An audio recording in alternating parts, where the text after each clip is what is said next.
I've been consuming a lot of media today. Like, since I woke up until now, I've been listening non-stop, and I'm pretty tired. And I started reading a new book, but I stopped it because for the last little while, I've been really reading, like really getting back into reading.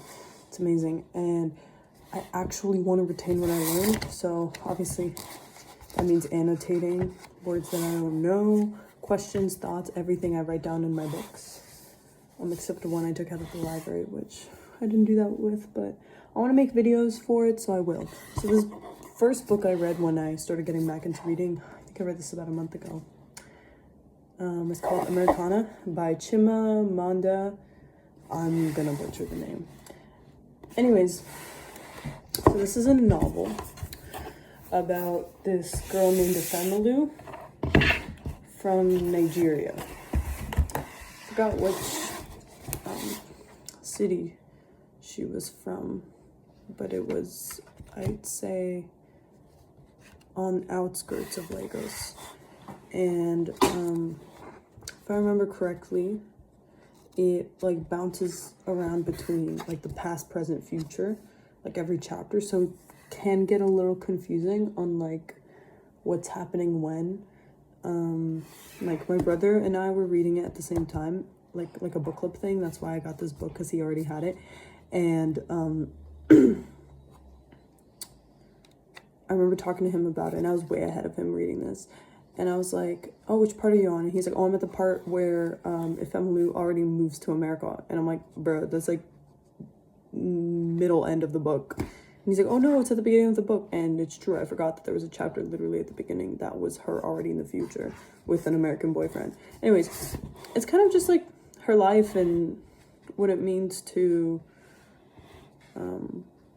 leave her country. Obviously, a lot of race ideas come up when she moves to America, and how I think what was interesting from reading it is how she didn't think about race when she was in Nigeria, because like nobody thinks about that there. It's not like a thing. But then she comes to America and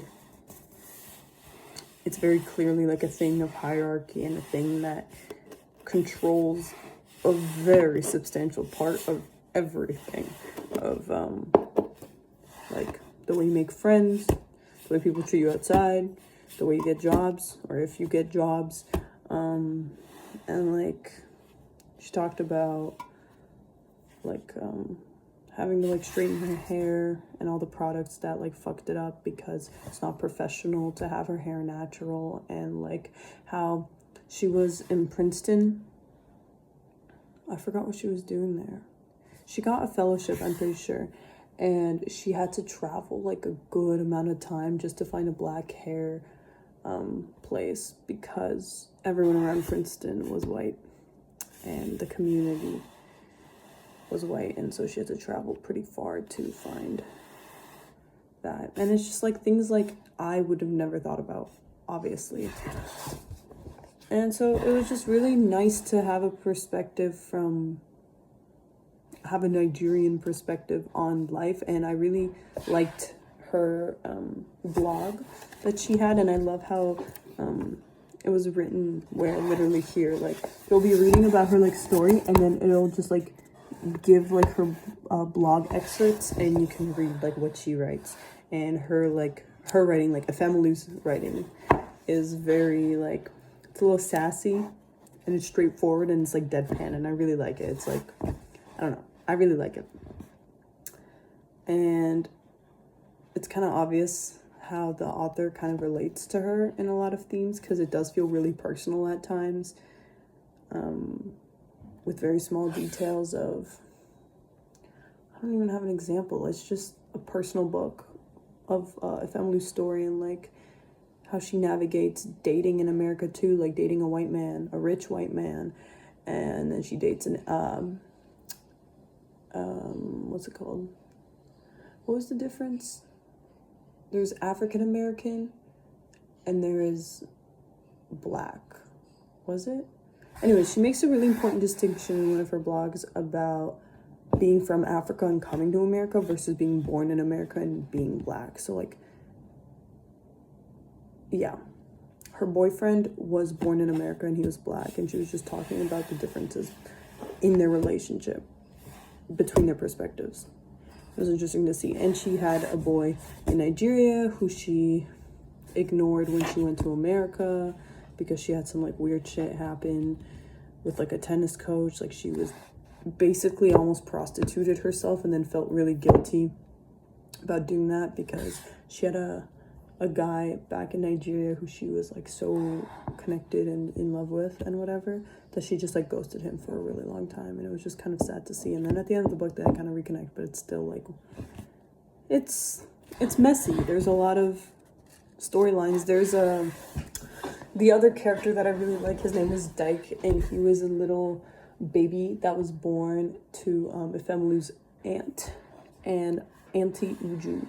And she had him with this man that they called the General, and he was a dick. Like he was, I don't remember exactly what he did, but he was a dick. And they all wondered why she was with him.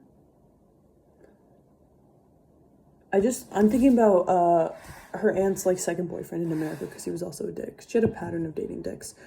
And so the kid she had with the first dick was really cute, and then they moved to America, and then he grew up like as an American like black boy, and he tries to kill himself around like when he's a teenager. And so Efemelu like goes to him and is like, what the hell, like not what the hell, like she's not like mad at him or anything, she's just really, really worried about how America changed him, and like how those kinds of thoughts and things never crosses anyone's mind in that kind of way in Nigeria.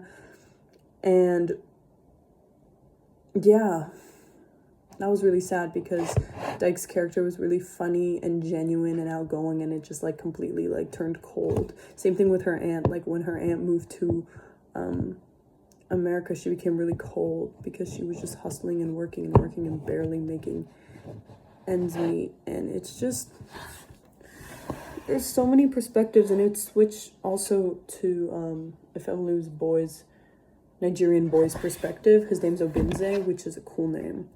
And he wants to go to America too. He's all about like American literature, and he's pretentious about it too. He's like, America is the best literature, and it's the only literature that I will read.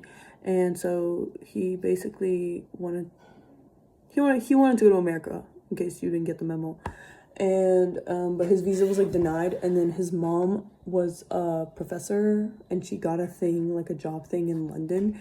And so she was like, hey, I could like lie and say you're like my research assistant and get you a visa and go. So that's what they did. And he's like in London also trying to make ends meet. And like, yeah, it's just, this book has so much to it, so many storylines, a lot of race, a lot about race, a lot about immigration, moving, family, love, relationships, America. Yeah, I think that's it. I just wanted to like talk about the book to see like what I remembered and kind of have a record of like that I read this book, because I'm really trying to retain this information in my head, and not like the whole story, but like what I liked about it and what I didn't like about it. And hopefully in the future, maybe what I learned out of this book or the perspective I got from it will be useful or helpful in a conversation or something that I have. But yeah, this book actually opened my brain because of it being from the perspective of a woman from Nigeria who's moving to America. Like, where else would I get that kind of perspective? Literally, where else? It's kind of similar to the book I just started reading. It's called The Dirty Dust by, I'm not even going to try to pronounce this guy's name. It's translated from Irish, so that caught my eye because I'm like, I can't read Irish. Like, I wonder what the hell that would be like reading, like, obviously translated, but like, just the point of view of a different language translated, I feel like has a whole different thing to it than reading straight up English books. Because it's like, I was reading Dragon Ball. It's my bike bell I'm fidgeting with, but it's like reading Dragon Ball, and just the expression and the language. I mean, obviously it's stylistic to the author's personality as it is, but also like the translation from the language, you can see there's a difference than if it was just straight up written in English with like an author who has a similar personality, if that makes any sense. But anyways, this book is good. It's a good summer read. It's 500 pages. It's kind of long, but it was enjoyable. Like the text isn't too big, and it's like a page turner, so you're just like poof, poof, poof. Keep it going. Yeah, that's that.